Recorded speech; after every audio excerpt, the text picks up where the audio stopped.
So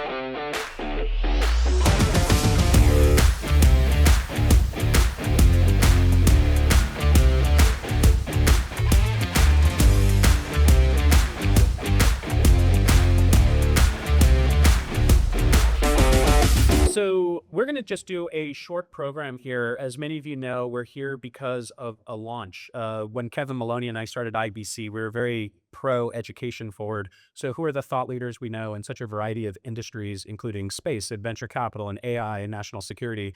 And I mean, standing right here, I look back 8 years at all the interviews I've done in this room and the people that we've met, and it's just been a very special journey. And these stories continue to unfold. It's not just in the industry of new innovation, as in AI. It's also in healthcare. And when I interviewed Gorky, I think that was one of my best interviews ever, not because of you, of course.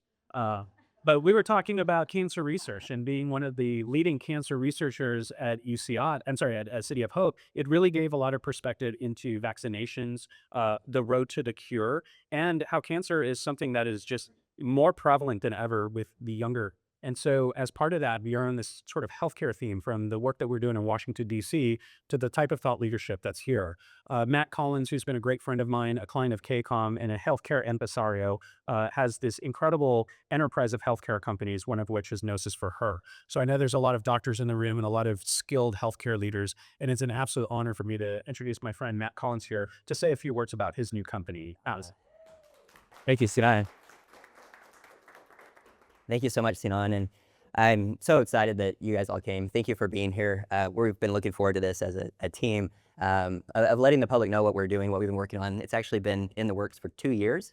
And at first we were deciding to do this because there is a breakthrough in technology, and we were excited to bring that technology to the market so that women could benefit from faster scans, more comfortable experience, and something that would bring women to come and get scanned who otherwise may not have ever had a mammogram.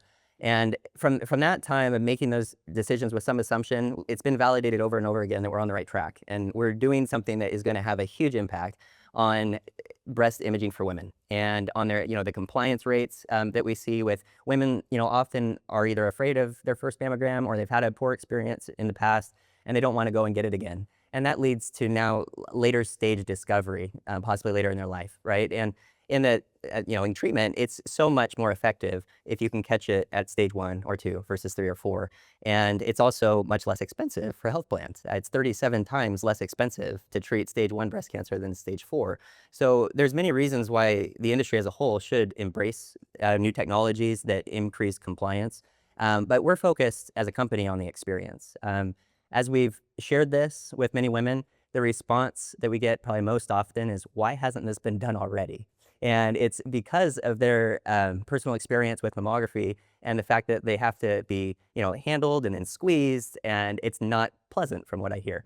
Of course not. And they compare it to if this was being used for men in testicular cancer, and we were squeezing to find testicular cancer, how long would that have lasted? Not long at all, right?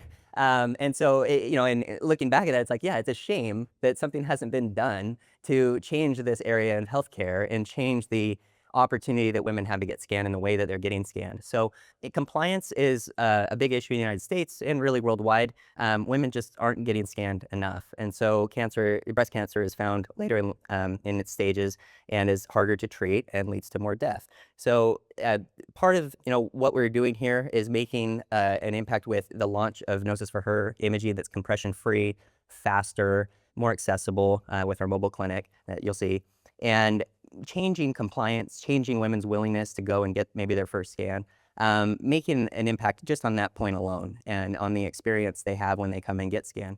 But there's a greater vision that we're really excited to lay out through the discussion with Sinan today, where really the end goal is getting into the market now, getting awareness of the great technology that we're bringing to market, but time to treatment is where we really make a difference in saving lives.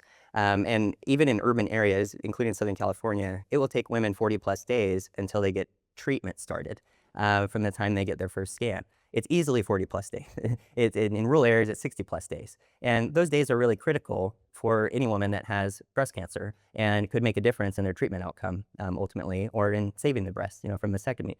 So cutting down the time to treatment is what our long-term goal is, and bringing it from 40 or 60 days, depending on the area, I want to bring that down to 4 days. I think it's feasible and doable. We have a plan to do that. It will take probably a couple years to get to where we can achieve that. But that's really what we're striving for, is improving the clinical outcomes that start with screening, but lead to the full diagnostic experience through biopsy and getting treated faster. So that's the path we're on. It's going to make an incredible difference in not just discovering cancer earlier, but in treatment outcomes and in survivability of breast cancer.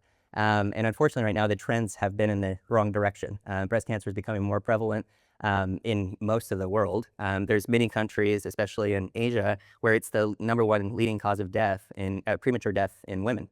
And so it's something that requires attention and rapid response, and countries are waking up to that reality that they need to address it. Because, for example, in Vietnam, the prevalence has tripled in the last 20 years. And I've looked for why is that happening, and I haven't found great answers as to why breast cancer is suddenly becoming so much more common and more common in younger women as well. So we're really excited to share this with you. I can't say that enough. Like we've been like, feel like cooped up, looking forward to this day.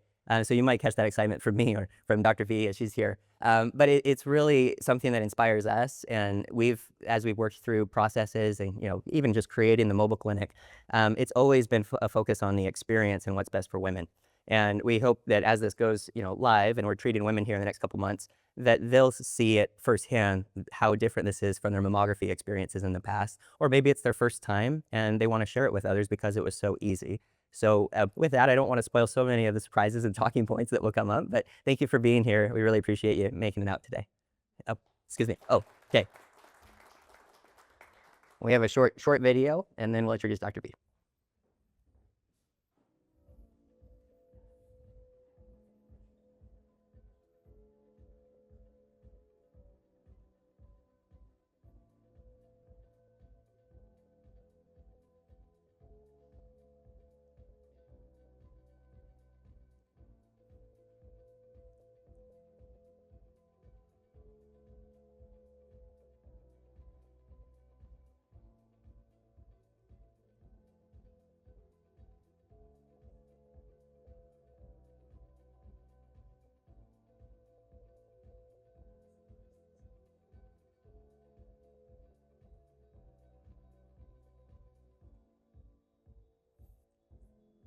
So that experience there takes place in 5 to 7 minutes. Early, quick, nice ways we can really help women live with breast cancer instead of dying of breast cancer. Yeah. We can find breast cancer when it's really small, before it's spread from breast. We can save a woman's life. Calling breast CT to the true three-dimensional image of the breast.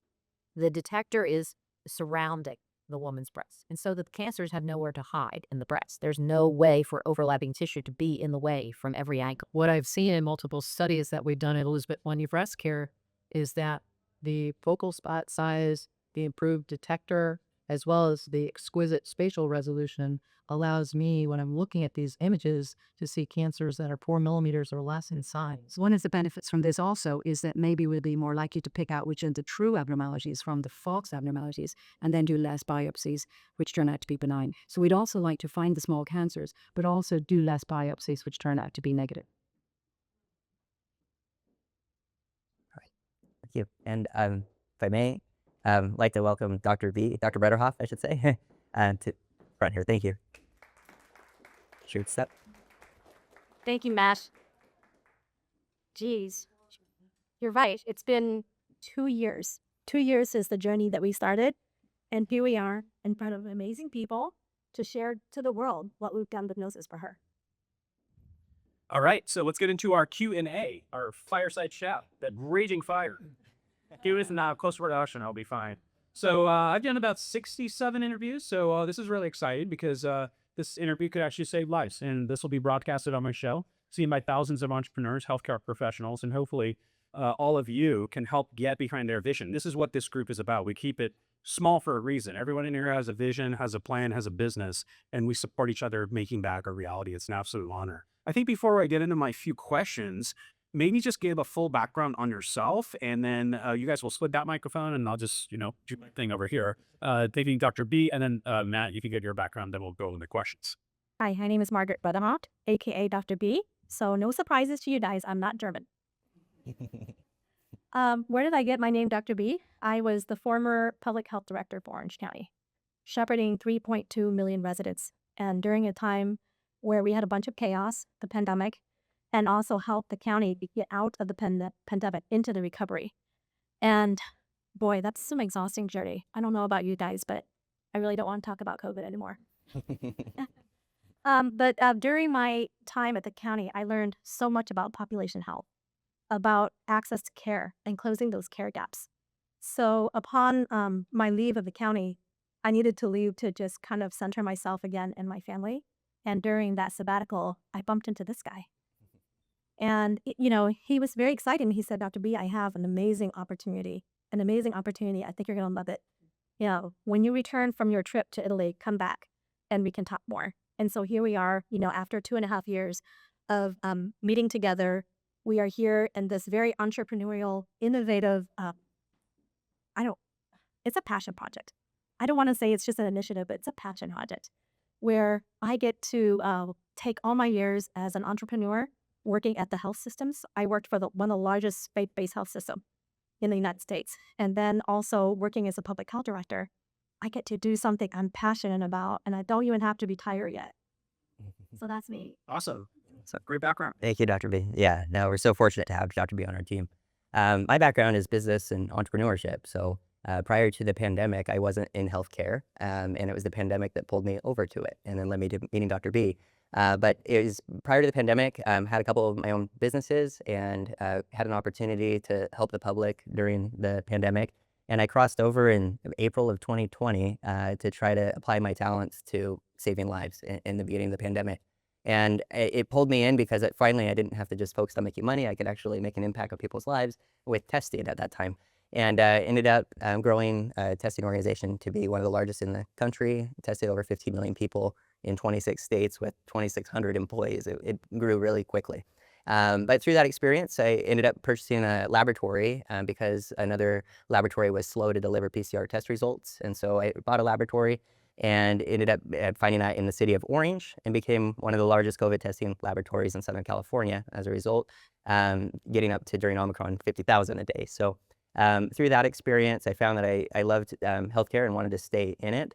And what I learned through it is that you have to put patients first. And in the end, it works out if you do that. There were many providers in the pandemic that stopped testing after the vaccine came out because they didn't see opportunity anymore. They were there for the money.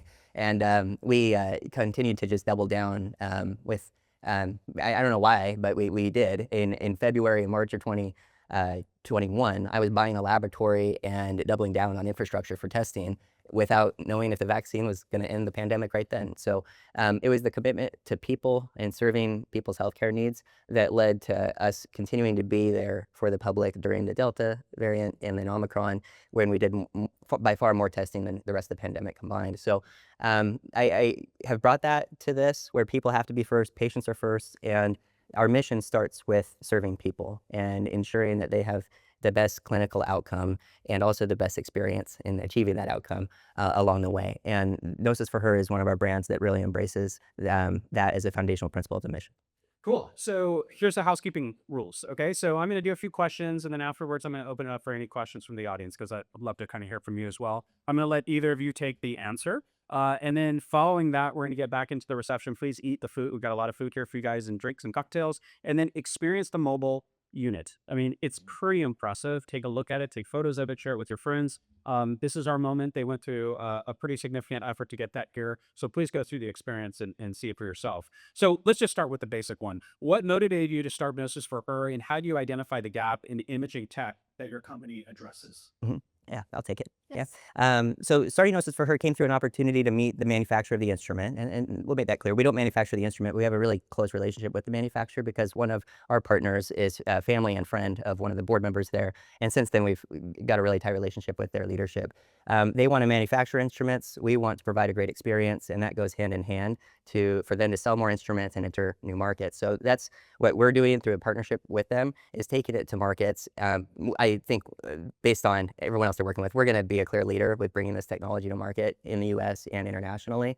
And we're really excited to do that. But the thing it addresses, and the thing that stuck out after the introduction, there's many technical features of this instrument that make it stand out far and beyond um, existing solutions like MRI, which is used for really good imaging, but it takes a long time. It's hard to access. It's very expensive. The cons outweigh it versus this, which is very accessible, much more affordable, but the imaging is on par. And so you can get comparable imaging to MRI. And then you compare it to ultrasound. Who wants gel rubbed all over their chest, first of all? But it also, it takes more time. And it's not as accurate or effective at getting good images as this. And so it addressed an imaging issue, but also comfort and cost and time. The experience here is just a couple minutes of scanning, whereas with mammography or ultrasound or MRI, you're going to have a 15 to 30-minute experience, depending on which of those you do. And not one of them is nearly as comfortable. So it addressed it through its features, and that's what it brought us in to want to support the development of a good service around this instrument and bringing it to market. So, was there a defining moment or patient story that shaped your mission and vision behind the organization? For me, believe this or not, those of us who are in healthcare, we know this, right? It's never in our backyard. It can't happen to us. And so we have that mindset of, that's kind of far away. We're the closest to it, that we're immune to it. So back years ago, and I won't say how many years because that would be aging myself, my sister-in-law was diagnosed with cancer, a rare breast cancer at the age of 38. And then a couple years later, my other sister-in-law, her sister, was also diagnosed with breast cancer in her 40s. And I get chills every time I think about the realities of that because it made it just so up close and personal, like someone I cared about and it happened to them and they have little kids. This could, shorten their life and their time with their family and their children significantly. So when we went into this achievement together, I thought to myself, wow, this is a way that we can actually draw women to us, draw women to care because of exceptional experience and the comfort and clarity and confidence. I myself, I know I'm saying this in public, and I probably shouldn't, but being in public health, I was one that was not compliant. And so Matt brought this innovation and he said, Dr. B, you're going to have to figure it out. So I flew all the way to Atlanta to get my first experience with coning. And it was incredible. And I'm happy to say that I'm excited. I can't wait until it's time for me to get my next breast imaging. I didn't know that I had dense breasts. And if this experience can make me feel this way, it will make other women feel the same.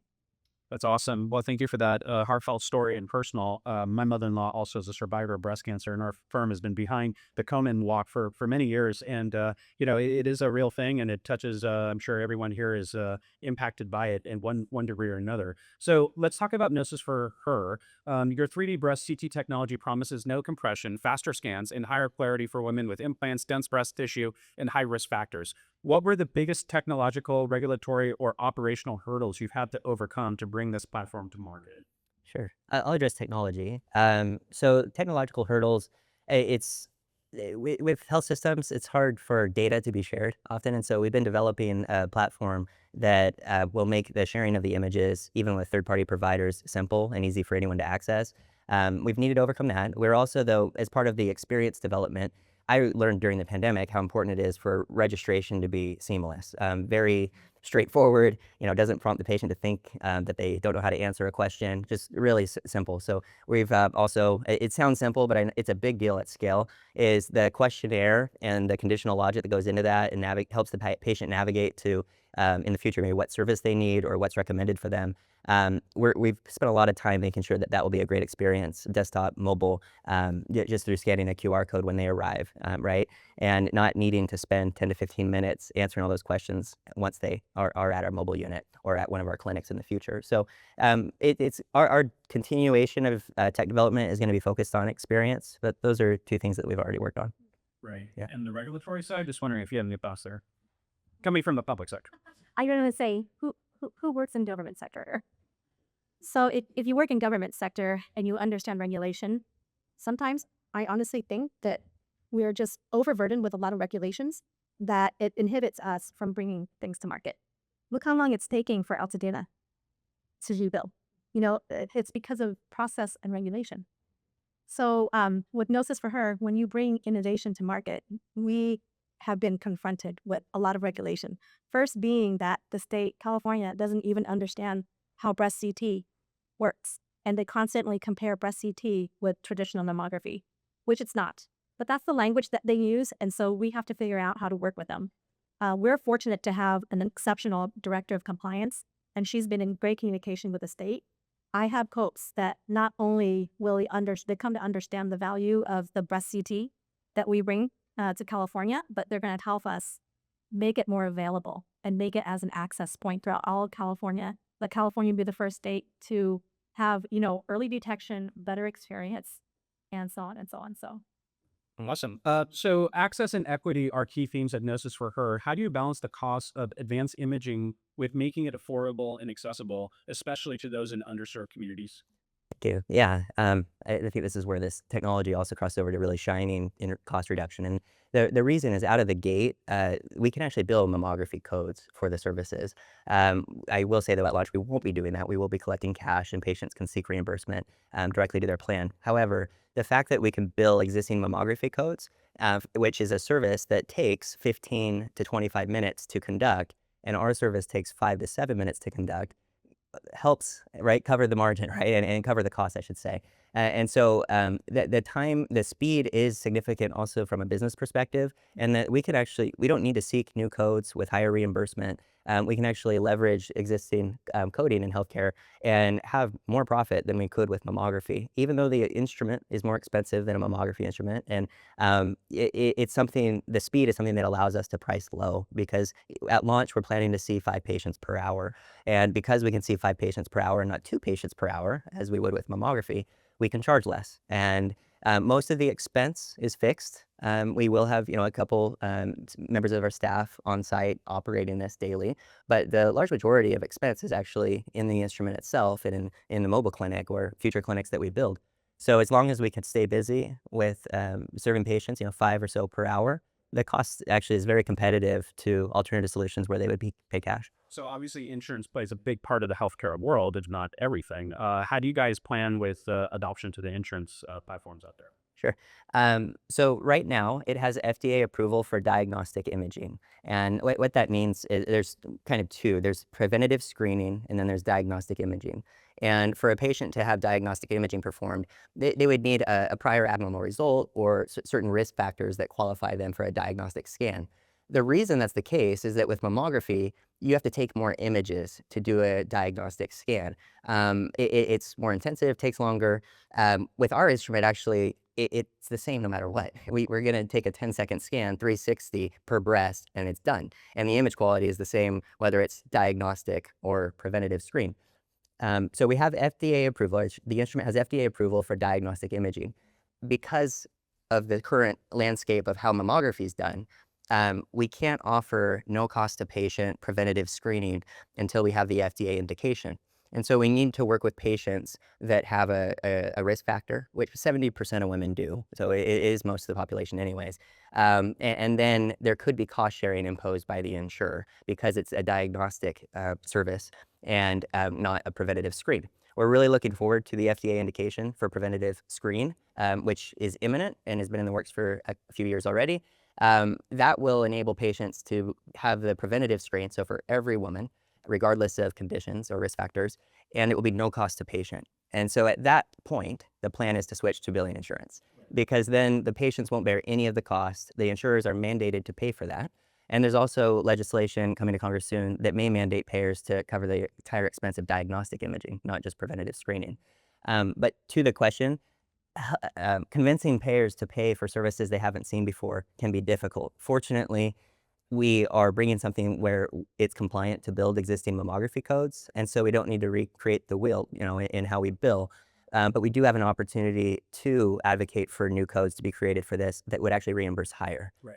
Yeah. So you have a beautiful mobile unit out there. It's world class. I know it was at Common. Now it's at the Pacific Club. When it comes to communities, how do you decide where it goes and when it goes? I'm just curious. Thank you. Yeah.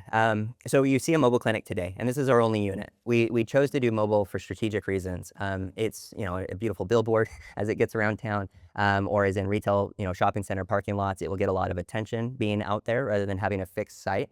But the other strategic reasons for doing the first one in mobile, because this won't be the way we go to market, our other clinics will likely be inline retail locations in strategic, areas with high traffic of 40-plus-year-old women, those kind of centers. And this one, however, allows us to test different areas, right? So we'll be on a rotating schedule where we will be at different retail shopping centers throughout Orange County to start, and we'll be able to see if demand fluctuates based on where we park. And so we can test not only different locations serving the public, but we also have opportunities to serve employers. A lot of employers pay for all their own healthcare for their employees. And in that setting, we can come right to the employer campus and test all their employees on the spot. And so it gives us the ability to test locations, A/B test many of them, and then also verticals as far as serving employers, serving the public directly with online advertising or other settings. Right. Yeah. Matt, you're a man who likes to scale things. Do anything small. Okay. If you know this guy, he doesn't do it as small. How are you going to scale this? Because we need thousands of these clinics, these mobile clinics. Can you talk a little bit about scaling the business? I'd love to kind of hear your thoughts on that. Yeah, fun question to answer. Thanks, Hannah. So it's very scalable. It's one of the reasons why I wanted to start also is I saw that this can make a huge impact and it can scale well. So a couple of different business models that could be considered for that purpose. One is franchising. That would be a great way to go very quickly and have a franchise model across the country. Another, though, if we want to retain, ownership of the whole experience in every clinic, is just raising a lot of money. It's really a simple investment. It's a matter of the CapEx required to get the initial instrument, build the simple clinic. And if we do that, we'll probably have ancillary services added, such as genetic testing for BRCA1 and BRCA2 genes, other, clinical laboratory services. We own a couple labs and can do that. As well as cross-selling and other services or products. So we'll leverage the footprint we have to maximize revenue also to lead to further opening of new clinics. But it is simple to scale. It's very easy to get new instruments, install them in nice retail settings that are designed well. We went for the comfort spa look in our first mobile clinic. But I think there will probably always be appetite for mobile clinics. It's just going to be a matter of figuring out the ratio.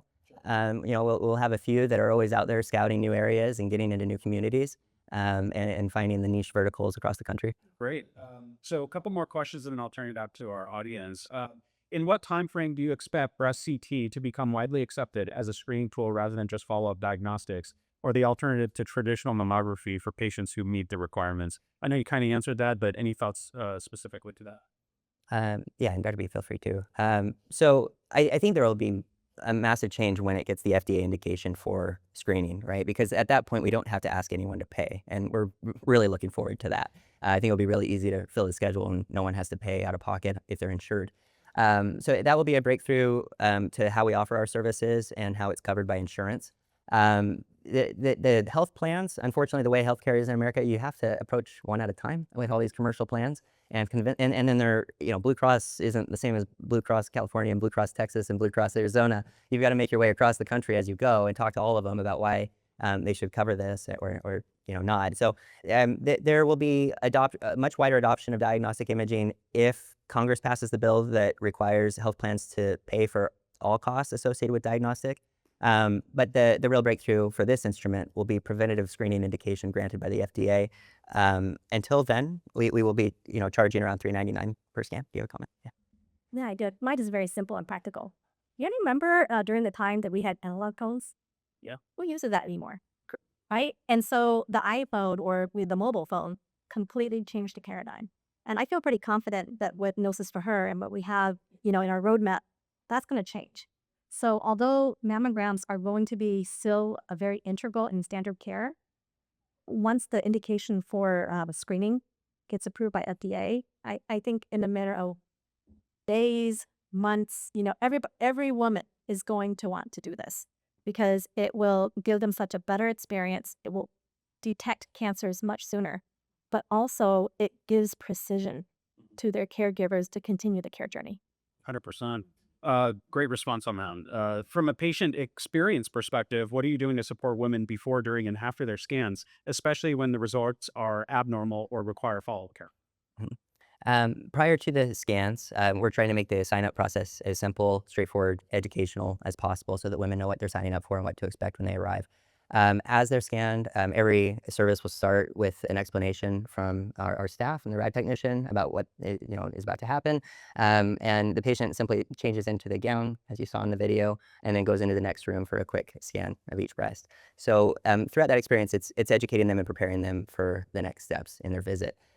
Post visit, and if it's an abnormal result, we're going to be working with medical groups that will support the patients through their journey. And if the patient already had a primary care provider that referred them and ordered the test, they'll be able to seek that support from their primary care provider. But many patients may present without a primary care provider or an ordering physician. And so we're working closely with a group to support them from the very beginning. And so even if they do present without a provider, they'll be able to be introduced to one, receive the review by that provider, and then be referred for testing if it's appropriate. So that provider and Gnosis for her, we can support them from a customer service perspective, right? And help them, help direct them to the right, steps that are going to follow an abnormal result. But it's going to stay in their medical home if they have a primary care provider or with the one that they meet when they come to us for service. I'm sorry, did you have that? You know, Oh, to that? I think simply put, we're at the age of technologies. I think high tech is going to solve the problem for high touch. As care providers, we don't have time. We're run out because of all the different, manual things we have to do, documentation, so on and so forth. High tech AI on that is going to improve the experience, not just for the patients, but for the care team as well, and for their support team. And I'm compelled to ask. I mean, you were just with in Washington, D.C. for a New Frontier conference, which was so AI heavy. Larry Ellison, Sam Altman, with the billions that they're putting into this Frontier project on healthcare AI, how does that play into Gnosis for her in your launch as a company? Yeah, there's a couple areas where that stands out as being able to be utilized. One is in reading the images and supporting a radiologist's job to help them detect cancer more accurately, right? Not miss anything, and also be a kind of a companion to them as they assess different images and angles. But that needs to be developed through a lot of data, right? And so step one, and this is why we're doing this too, we need a lot of images. We need to get a lot more instruments in place to collect that data so that we can train AI to be a better companion to radiologists. Is there a future where radiologists isn't even involved? I think there definitely is, but we'll do that with safety as the priority. And I'll say that to advance that, we do have international opportunities and aims in bringing this technology to market, and they present some of the best opportunities to accumulate data that can be used to train AI, because we can scan a lot more people in certain international partnerships than we can in the United States. For many reasons. We can scan much more rapidly and get more data to train AI on. And my final question, how do you plan to integrate with existing care providers or radiologists to ensure continuity of care? The expert. I think care coordination was a long standing problem in healthcare. I don't know. I have aging parents, and I'm not going to say which health system that they go to, but you would think that with all the EHRs talking to each other, that when you take them to the emergency room, those records should be there. And yet, every single time you go there, or same visit, different provider coming in, and they still don't understand the history of the patient. That is a very hard problem to solve. And the way we do it is having the strategic partnerships with the medical community. We do it through education. We're working with Poning to start continuing education so that we can help educate the medical community. And we need to work with the health systems and create a systems of care and identify where those care journey gaps are. How do we have that continuity of care so that when somebody goes through our experience and gets advanced diagnostic all the way to biopsy, that they have cancer, we can send them to the health plan, the health system, and say, can you please now take care of this particular patient? Here is the diagnostics. And the biopsy is the key, because biopsy is standard of care throughout all health systems. And so we just need to get to that point where we can go from early identification all the way to advanced imaging and biopsy, and then transition the care to the medical home or to a health system. Thank you. Awesome. Well, thank you for that. And thank you for this insightful interview. So much going through my mind as you're speaking. And this is a great example of New Frontier. It's really not just reinventing, but calculating what's to come in the next 3, 4, 5 years and based on the needs and outcomes. And you guys are doing a fantastic job. When I was out here interviewing Palmer and him telling me about autonomous jets going up against the F-35 program, I'm like, no shit now. Guess what? That's happening. And we have this magic touch on getting these interviews before it hits, and Brady probably saw through 100 of them. And, we watch them one by one launch out to the public. And it's that amazing support that you have with us and our resources that will always be there. I'd love to just hear from, 2 or 3 of you of any questions. Yes, Mr. Bernstein. And thank you for coming all the way from Palm Beach and your wonderful daughter, Juju. Yes, what's your question? You brought up a lot of concerns, and I have the same concerns that you have. Under the current system, when the MRIs were doing a great job, somehow they knocked their costs down as to how much money they could get back in doing this kind of job, and it forced them to go to the hospital instead of going to the MRIs. And the problem is that the hospitals don't necessarily do this work at 9 o'clock, 10 o'clock, 11 o'clock at night, whereas most of the good MRI doctors work late around the clock. And the other concern that I see is the insurance industry, being in the insurance industry, because it's a state situation. It's not a federal situation, even though it's a federal law coming in. You got to make sure that the insurance industry is on board with you, and each company's on board with you in each state, because it's different in every state, as you said. And those are some of the problems that I see, and I think that you need to work on. I may say, I don't mean to say anything. I should be asking you a question. And maybe the question is, what do you think you could do to help those 2 ideas that I just talked to you about? Sure. Yeah. So for the MRI application and breast imaging, an issue that hospitals face that have MRI is that they make a lot more money scanning other parts of the body than women's breast. And so they're not incentivized to focus on breast imaging. Even here locally, Hoag did it for a few months. They may still be doing it, but it hasn't been a focus for them I've seen lately. They were advertising a lot and then they stopped. And I don't think MRI is the final solution for commercial reasons. From a hospital's perspective, it costs millions of dollars and takes a lot of space to put that in. And if you're going to make that investment, you should be using it to scan body parts that are going to pay a lot more than breasts would. It is ideal from an imaging perspective, but now with this, we have technology that is comparable to MRI. And not nearly the cost, not nearly the footprint. We can tow it around, and then clearly the patient experience is better than sitting in a tube, for 20 minutes or so as you're scanned. So I think this solves if there is a problem with existing technology, and I tried to touch that with the ultrasound and mammography also. There are clear cons to all of those modalities versus this, which is faster, more comfortable, more accessible, cheaper versus MRI. And what we didn't get a chance to show you, but it is on our website, gnosisforher.com, is side-by-side comparison of mammography images and this imaging, which is far higher definition and clearer. And so you can actually see it. You don't need to be a radiologist to realize it's much better tech. And then your second question about payers, I think, unfortunately, the way it is, it's private discussions with each one. Now, there is another strategy that I'm going to lean into, which is harvesting the patient's voice and creating demand from patients, asking their providers, asking their health plans to cover this and to check it out and to reach out to us and talk to us. And then the third is maybe, by God's grace, maybe Congress passes this bill and it's mandated that every health plan pay for all costs for diagnostic imaging. That would be the best solution because that would knock it out nationally all in one swoop in Congress. But until that, it will be private conversations and a lot of hard work. Richard's question. Yes. Richard, I'm so glad I got to talk to you before the meeting. But the way I see population health and how to convince payers is to ask the same very question that you asked, for your daughter. Would you spend $500 for an opportunity to early detect and save a life? Or would you want to spend 37 times plus that to then treat breast cancer? I think if we have those open dialogues and discussions with insurance plans and show them the value proposition from that perspective, I think they'll listen.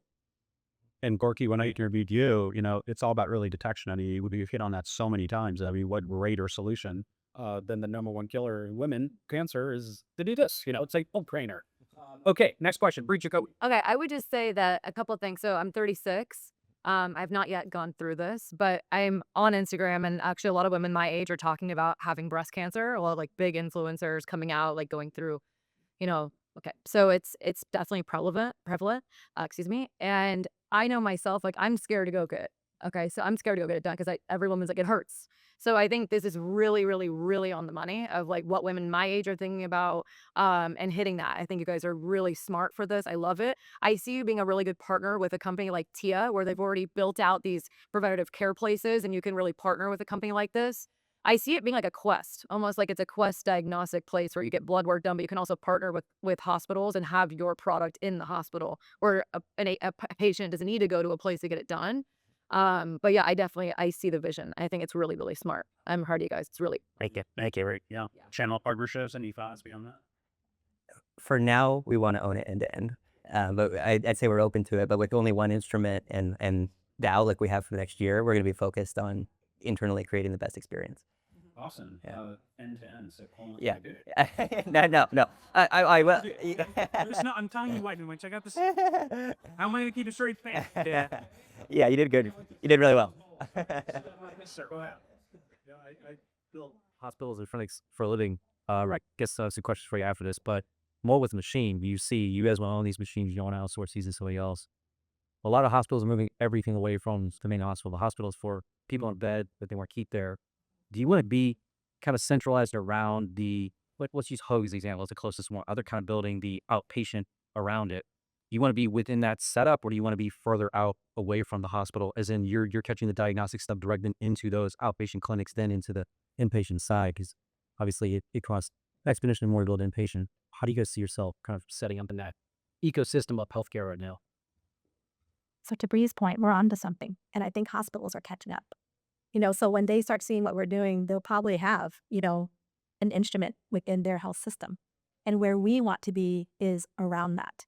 So think about ambulatory type of systems and in the community. That's where we want to be. That's where the heart is, creating access points where right now we have challenges like women are not getting breast exams or images done. They're not doing that, for reasons you've heard. So for us, it's kind of a little bit of both. We have the capability to work within the health system in the hospitals to help them build the infrastructure, but we also can be ubiquitous in the community. Thank you. Yeah, I'll just say the decision on our strategy long term is going to always be patient first. What's best for the patient? What's best for women's health in general and population health when it comes to breast cancer? Those questions will guide the strategic decisions that come along the way. So is it in the best interest of women in breast cancer detection to keep it centralized in hospitals that when there aren't very many of them, right? On a per capita basis in Orange County, I don't know how many we have, 20? Not a lot, right? We need to be out in the community. We need to be very accessible.